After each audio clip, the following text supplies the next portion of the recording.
प्रेम श्री कृष्ण कन्हैया लाल की। प्रद्युम्न जी ने जैसे ही जन्म लिया वैसे हुआ क्या भैया, एक भगवान कृष्ण का उस समय शत्रु हो गया था संबरासुर। जैसे नाम कीर्ति यश बढ़ता है वैसे शत्रु भी बढ़ने लगते हैं। जैसे आपका नाम होगा, जैसे आपका यश होगा, जैसे आप उन्नत की तरफ जाएंगे तो आपके बहुत से शत्रु बन जाएंगे। एक भगवान का शत्रु बन गया संबरासुर। संबरासुर ने किया क्या, प्रसूति गर्भ से ही छोटे से नन्हे से प्रद्युम्न को उठा लिया और लिए जा रहा है। मार्ग में नारद जी मिल गए, कहाँ लिए जा रहे हो भैया? कहा सुनो, ये मेरे शत्रु का पुत्र है और किसी ने बताया कि इन्हीं के द्वारा मेरा वध होगा, इसलिए मैं इसको नष्ट कर दूंगा। कहा सुनो, छोटा सा नन्हा सा बालक मारोगे अपने हाथ से, बात अच्छी नहीं, इसी समुद्र में फेंक दे। नारद जी ने बता दिया तो उसने किया क्या, समुद्र में उस बालक को फेंक दिया। जैसे समुद्र में फेंका तो उसको एक मछली ने निगल लिया। किसने निगल लिया? मछली ने।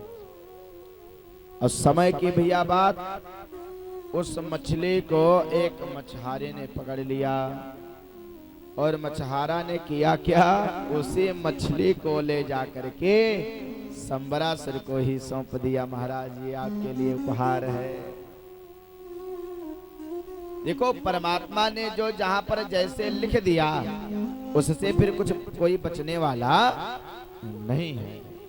अब कहाँ मछुआरा, कहाँ मछली, कहाँ पुत्र, कहाँ सागर और कहाँ से कहाँ प्रद्युम्न जी महाराज पहुंच गए हैं।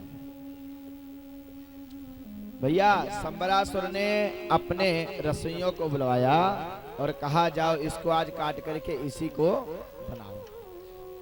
उन्हीं के घर में एक विद्यावती रहती थी, वो भी दासी थी, वो साक्षात रति थी। रति ने किया क्या, उस बालक को जैसे ही पाई गोदी में खिलाने लग गई। तो गोदी में खिलाते नारद जी महाराज आ गए। नारद जी ने बताया, कहा सुनो, ये आपके पति हैं। पति हैं? कहा हाँ। तब पूरी घटना बताई कि ये कामदेव हैं, भगवान श्री कृष्ण के पुत्र हैं, आप इनको रसायन के द्वारा बड़ा कीजिए। तो उस विद्यावती ने किया क्या, रसायन के द्वारा प्रद्युम्न जी को बड़ा किया। समझेगा भैया, किसको बड़ा किया? प्रद्युम्न जी महाराज को। और आगे चल करके वही प्रद्युम्न जी एक दिन उसी विद्यावती से पूछने लगे, आप हमारे साथ में एक कामनी के जैसा व्यवहार क्यों करती हैं? क्यों? हाँ सुनो, मैं तो आपका पुत्र हूं, आपने मुझे पाला है ना, आपने मेरी सेवा की है, बड़ा किया है, तो आप तो मेरी माता हो गई, फिर एक कामनी के जैसा आप हमारे साथ व्यवहार क्यों करती हैं? तो उस विद्यावती ने कहा सुनो महाराज, हम आपकी माता वाता नहीं हैं, ना आप हमारे पुत्र हैं, आप हो क्या? भगवान नारायण सुतः संबरेण हृतो गृहात् अहं ते धिकृता पत्नी रतिः कामो भवान प्रभु। कहा सुनो, भगवान नारायण सुतः, आप तो नारायण के पुत्र हो, श्री कृष्ण जी के पुत्र हो। संबरेण हृतो गृहात्, आपका जन्म इसलिए हुआ है कि संबरासुर को वध करो। और बात रही हमारे, हम ते धिकृता पत्नी और रति कामो भवान प्रभु। मैं आपकी पत्नी रति हूँ और कामो भवान प्रभु, आप तो कामदेव हो साक्षात। अब उनकी बात समझ में आ गई। तब प्रद्युम्न जी ने संबरासुर को जाकर के ललकारा और युद्ध में संबरासुर का वध करके पत्नी के स्वाद्वारिका लौट आए। प्रेम से बोलो श्री प्रद्युम्न जी महाराज की जय। भगवान श्री सुखदेव जी कहते हैं, भगवान का विवाह की चर्चा बहुत बड़ी है, क्योंकि भगवान के विवाह एक दो तो हुए नहीं। अब भगवान श्री सुखदेव जी महाराज कृष्णचंद्र के दूसरे विवाह की कथा गाते हैं। हम प्रयास यही कर रहे हैं कि आप सबको मूल कथा से जोड़ा जाए, है ना। हाँ। तो है क्या भैया, भगवान श्री कृष्ण का दूसरा विवाह कैसे हुआ उसकी कथा गा रहे हैं, समझिएगा भैया। एक दिन भगवान अपनी सभा में बैठे थे और उनकी सभा का नाम है सुधर्मा। भैया क्या नाम है? सुधर्मा सभा। सुधर्मा सभा का एक नियम है कि उसमें चाहे जितने लोग पहुंच जाएं, एक जगह जरूर खाली रहती, एक सीट एक सिंहासन जरूर खाली रहता। एक खाली है, चार लोग आ जाएं, चारों बैठ जाएंगे फिर भी स्थान खाली रहेगा। ये सुधर्मा सभा का नियम है, मतलब वो सभा बढ़ती ही चली जाती। ऐसी भगवान कृष्ण की सभा थी, समझेगा भैया। तो उस सभा में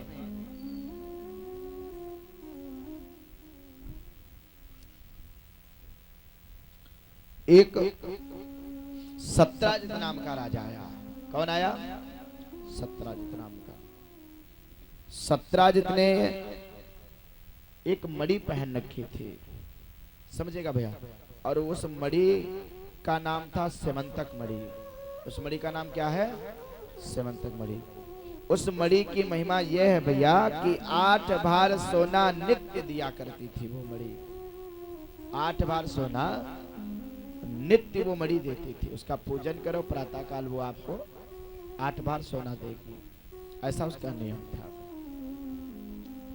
तो सेमंतक मणि बड़ी तेजस्वी थी, बड़ी प्रकाशवान थी। गले में जैसे डाल करके वो चलता था तो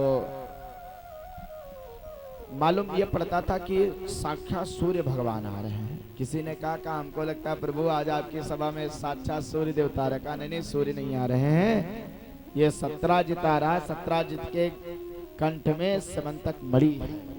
वो आया, बैठा। लोगों ने कहा सुनो भैया, इस मणि को आप द्वारिकाधीश के पास जमा कर दो। द्वारिकाधीश के पास ये जमा कर दोगे तो पूरी द्वारिका प्रसन्न रहेगी, पूरी द्वारिका धनवान हो जाएगी। और आप बात रही आपकी, तो आपके घर में है ही कौन? आप हैं, आपकी पत्नी और एक छोटा आपका भाई, एक पुत्री, करीब 3.5 लोग हो आप। तो इस इतनी स्वर्ण का क्या करोगे? इसलिए द्वारिकाधीश को राजकोष में जमा करवा दो। पर मेरे भाई हुआ क्या? उसने मना कर दिया।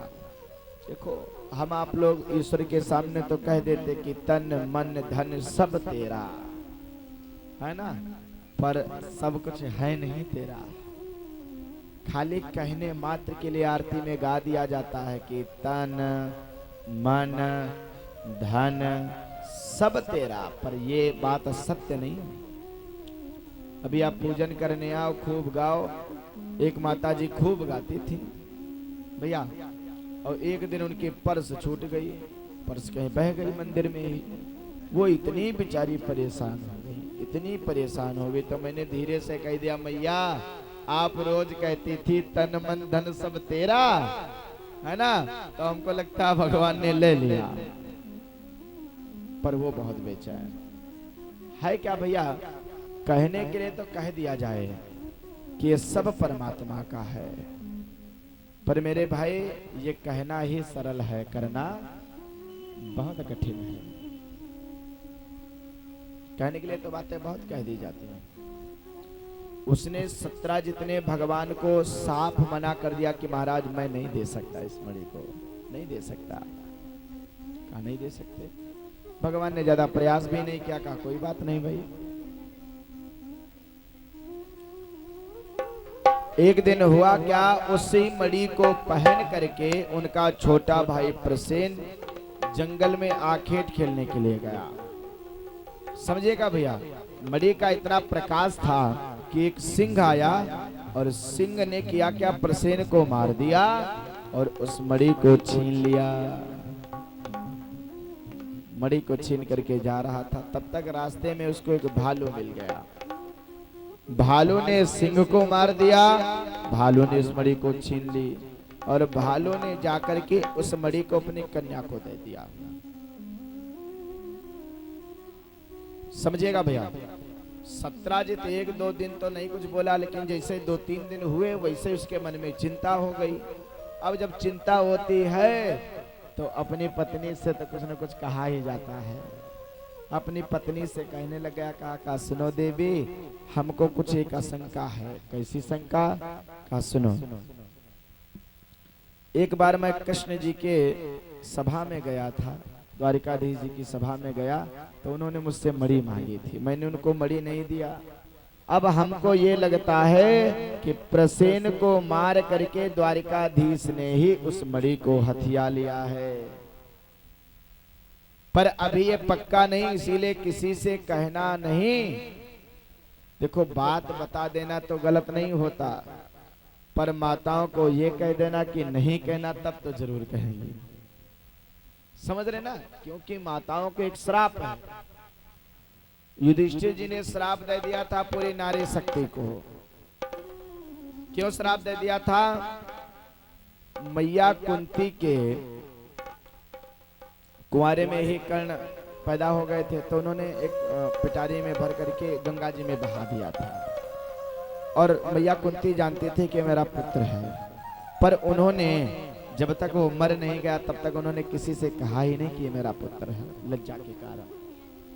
समझेगा भैया, लज्जा के कारण उन्होंने किसी से इस बात को नहीं कहा, वो छुपाए ही रही। जब कर्ण मर गया, मरने के बाद युधिष्ठिर जी सबका नाम नाम लेकर के जल दे रहे थे गंगा जी में खड़े होकर के, तो धीरे से मैया कुंती ने कहा सुनो, एक जलांजलि तुम कर्ण के नाम से भी दे दो।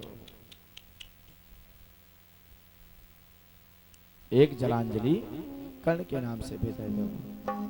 कहा सुनो, कर्ण कौन है भैया? कहा सुनो, तुमको नहीं पता, वो तुम्हारा बड़ा ही भाई है। कैसे बड़ा भाई? तो उन्होंने पूरी घटना बताई। तब जाकर के युधिष्ठिर जी महाराज ने नारी शक्ति को श्राप दे दिया कि आज से नारी किसी बात को छिपा नहीं पाएगी। समझ रहे ना भैया? उनसे कोई बात छिपाने के लिए कह दो तो वो नहीं छिपा पाएंगी।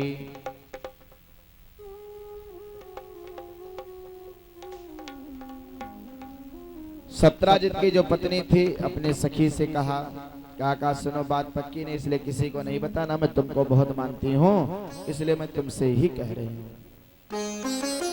क्या? तब बताया कि मेरे देवर को द्वारिकाधीश ने मरवा दिया और मणि को हथिया लिया। बात धीरे धीरे ये पूरी द्वारिका में फैल गई। बात आ गई भगवान श्री कृष्ण के कानों तक। भगवान कृष्ण ने जैसे इस बात को सुना, वैसे उनके मन में चिंता हो गई, अरे जिस मणि को मैंने लिया नहीं, उस मणि का चोरी का इंजाम लग रहा है, ये कलंक लग रहा है, और कलंक तो कोयले से भी, काजर से भी काला होता है। भगवान ने किया क्या? गर्गाचार्य के पास गए, गर्गाचार्य से निवेदन किया, गुरुदेव ये बताओ कि इस मणि को मुझे कलंक क्यों लगा चोरी का? तो उन्होंने कहा सुनो, तुमने भादव मास के चौथ के चंद्रमा को देख लिया है, इसलिए तुमको झूठा कलंक लग गया। जो चौथ का चंद्रमा देख लेता है उसी को झूठा कलंक लगता है। इसलिए कहा गया भैया, तजौ चौथ की चंद की नाई, है ना? तजौ चौथ चंद की नाई। चतुर्थी का चंद्रमा, चौथ का चंद्रमा देखना नहीं चाहिए। यदि आप चौथ का चंद्रमा देख लिए तो आपको कलंक लगना ही लगना है। कभी कभी व्यर्थ का कलंक नहीं लग जाता, तो इसी कारण परेशान ना। यदि चौथ का चंद्रमा कोई देख ले तब उसका निदान क्या है? तो यही कथा पढ़नी अथवा सुननी चाहिए। समंतक मणि की कथा जो भी सुन लेता है उसको झूठा कलंक लगना बंद हो जाता है। उसको फिर झूठा कलंक नहीं लग सकता। ऐसी इस कथा का महात्मा है। तो आप सब लोग ध्यान से सुने। भैया हुआ क्या, भगवान श्री कृष्ण का है तो झूठा अपराध लग गया। भगवान उस मणि की खोज में निकले, 10-15 लोगों को लिया और मणि की खोज में निकले। उसी जंगल में गए जहां वो प्रसेन था। प्रसेन मरा पड़ा था, तो जहां पे प्रसेन मरा पड़ा था वहां से सिंह के पैर के निशान मिले। अब सिंह के पैरों के निशान तरफ चल पड़े। अब आगे चल करके सिंह भी मरा पड़ा है तो भालू के पैरों के निशान मिले। भालू के पैरों के निशान भगवान पकड़ करके गए। एक गुफा मिली, तो गुफा में जा करके भगवान ने देखा कि वो मणि से कन्या खेल रही है। भगवान उस मणि को पकड़ने के लिए उद्यत हुए, तब तक उस कन्या ने अपने पिता को बुला लिया और पिता उसके युद्ध करने लग गए। वो भालू और कोई नहीं था, साक्षात श्री जामवंत जी महाराज थे। जामवंत जी से और भगवान श्री कृष्ण जी से युद्ध हुआ। और भैया 1-2 दिन तक युद्ध नहीं हुआ। कितने दिन तक युद्ध हुआ? 27 दिनों तक मल्ल युद्ध चला। 27 दिनों के बाद जामवंत जी महाराज की एक एक नस ढीली हो गई। तो उन्होंने कहा प्रभु मैं आपको समझ गया हूँ, अब आप अपनी असली रूप में दर्शन दे दीजिए। तब भगवान श्री कृष्ण ने अपना राम रूप बनाया और उनको दर्शन कराया। प्रेम से लो राघवेंद्र सरकार की जय हो। तो जामवंत जी महाराज से युद्ध क्यों हुआ? देखो जो भी हुआ उसका कुछ न कुछ कारण रहा। मैं प्रयास यही करता हूं कि मैं आपको थोड़ा बहुत सब बताता चला। जब रामचरितमानस में रामा युद्ध हो रहा था और रामा युद्ध संपन्न हुआ, रावण मर गया। भगवान श्री कृष्ण ने निवेदन किया, भगवान राम ने निवेदन किया सभी भक्तजनों को संबोधित करते हुए कि सुनो भैया, जिसको जो कुछ चाहिए वो मुझसे मांग ले। कुछ लोगों ने भक्ति मांगी, कुछ लोगों ने कहा प्रभु बस आपकी सेवा करने को मिलता रहे, कुछ लोगों ने कहा प्रभु आपकी कथा मिलती रहे। सब लोगों ने कुछ न कुछ मांगा। और दूर बैठे थे जामवंत जी महाराज। जामवंत जी ने कहा सुनो महाराज, हमको सिर्फ एक ही चीज चाहिए। क्या? कहा हमारी टक्कर का कोई योद्धा ही नहीं था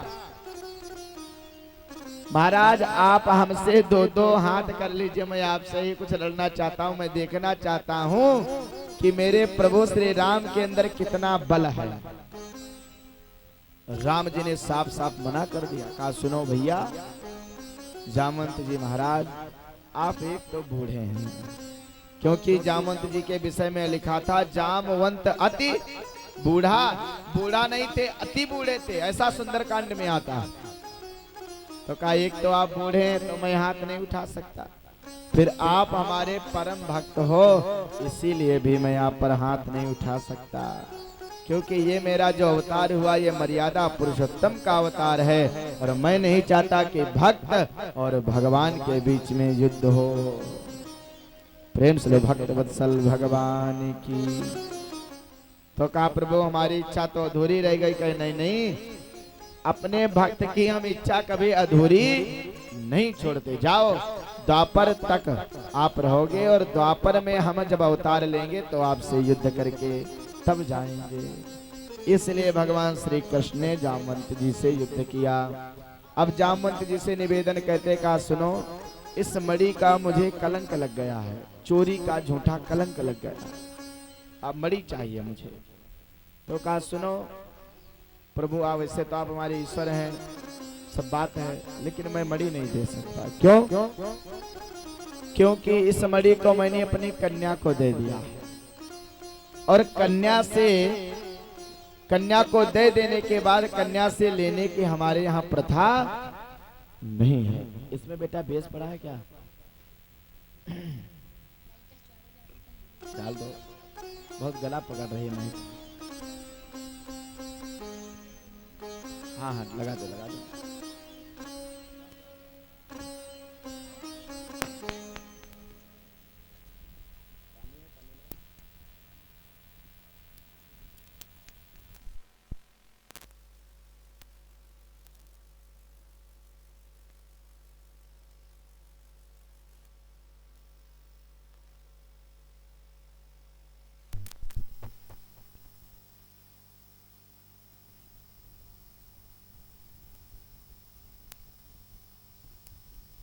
सही करो बेटा, आ जाओ, चला दो बस। प्रेम से सच्चिदानंद भगवान की।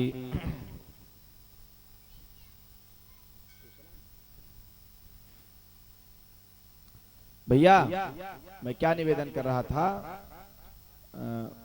जामवंत जी महाराज कहने लग गए का देखो, अपनी कन्या को दी हुई वस्तु हम नहीं ले सकते।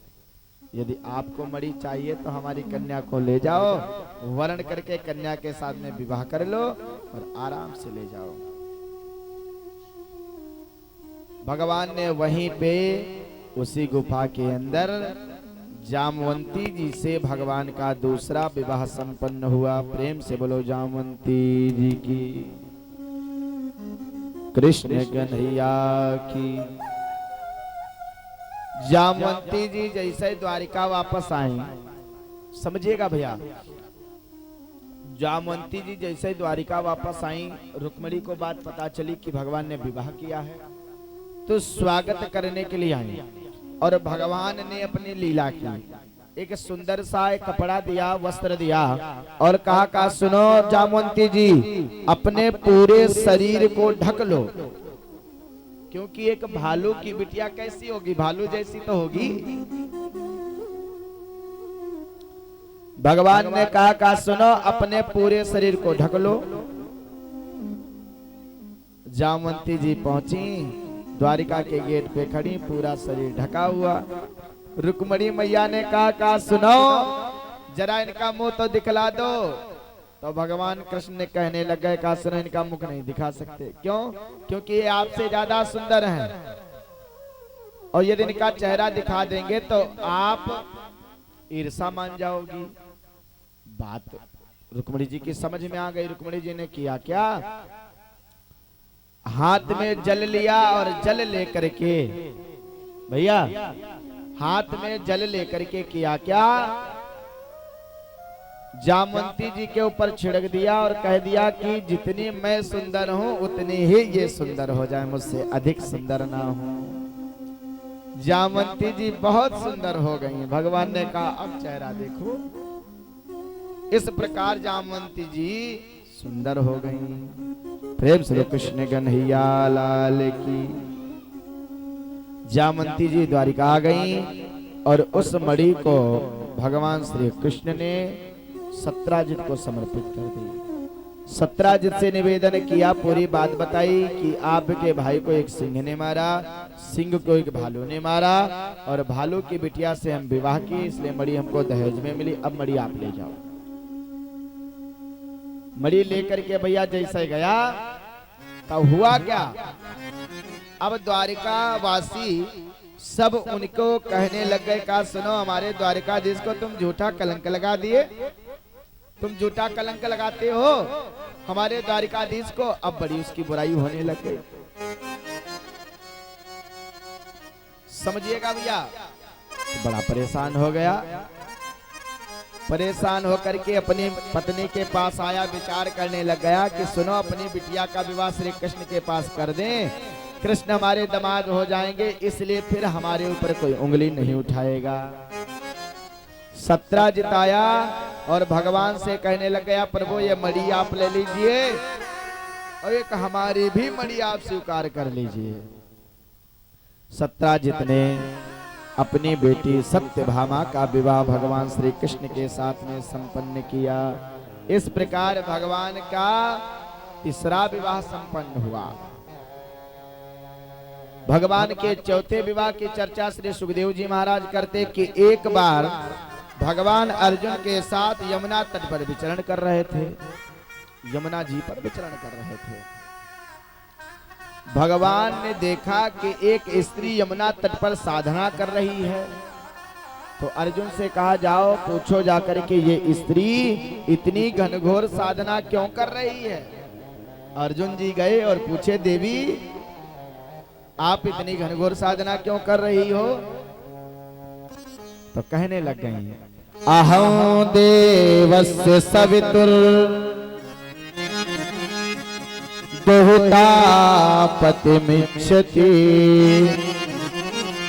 विष्णु वरण्यं वरदं तपहा परममा स्थिता। अहम देवस्य सवितर, मैं सूर्यपुत्री हूं।